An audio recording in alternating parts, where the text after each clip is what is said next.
Hello Year 10, this is a little video to help you out with nuclear decay equations that some of you are still working on from previous. So let's just go through the main bits on nuclear decay equations.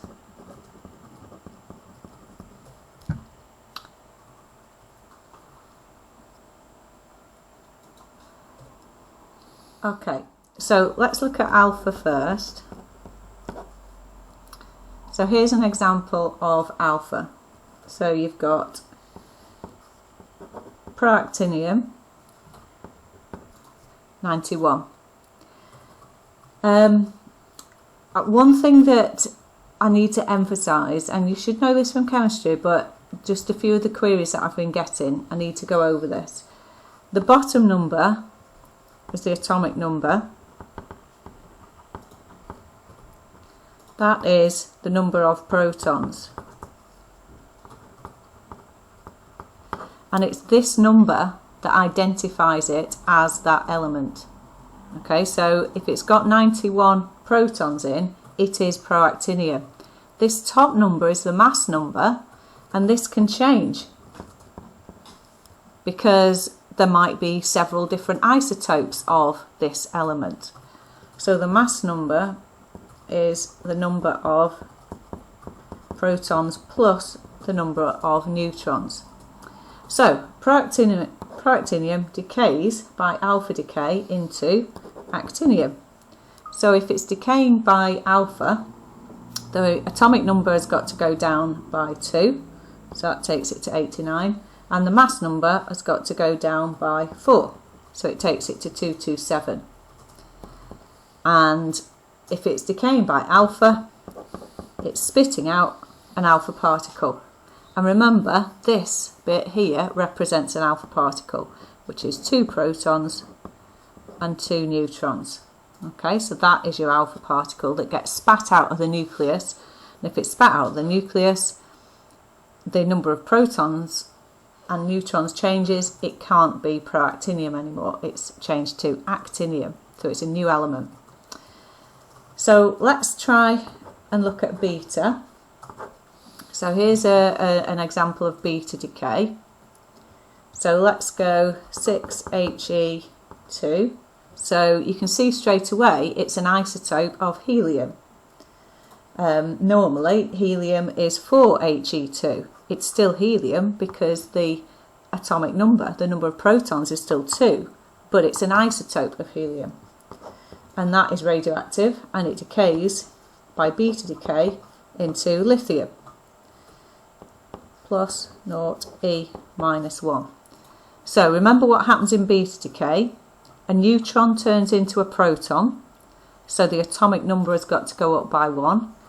It turns into a proton and an electron, and the electron is spat out of the nucleus.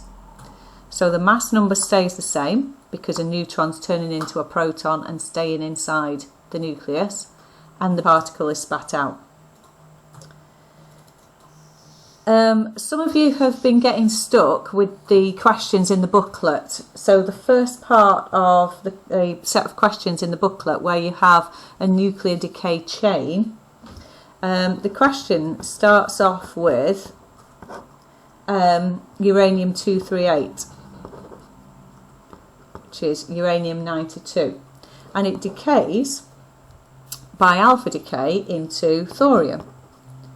So if it's alpha, the atomic number goes down by 2, the mass number goes down by 4, and it's emitting an alpha particle. But then the question in the booklet says you've got to carry on and do this nuclear decay chain. It then decays twice by beta decay. So the next bit of the chain is the thorium decaying by beta decay. So you start off with 234 thorium 90. It's decaying by beta decay. So if it's beta, the number of protons goes up by 1, and if it is beta, the mass number stays the same. So if you don't know what this is, you look on your periodic table and you look up, right, what element has got the atomic number of 91? And it's proactinium, okay, which is what you used up here in this question. Now you can see that proactinium here is proactinium because it's got an atomic number 91. But here it's got a mass number of 231. Down here it's got a mass number of 234. It's still proactinium, it's just an isotope of proactinium. Plus 0E minus 1. Okay. And then it decays, because it decays twice, you then start off with 234 proactinium 91.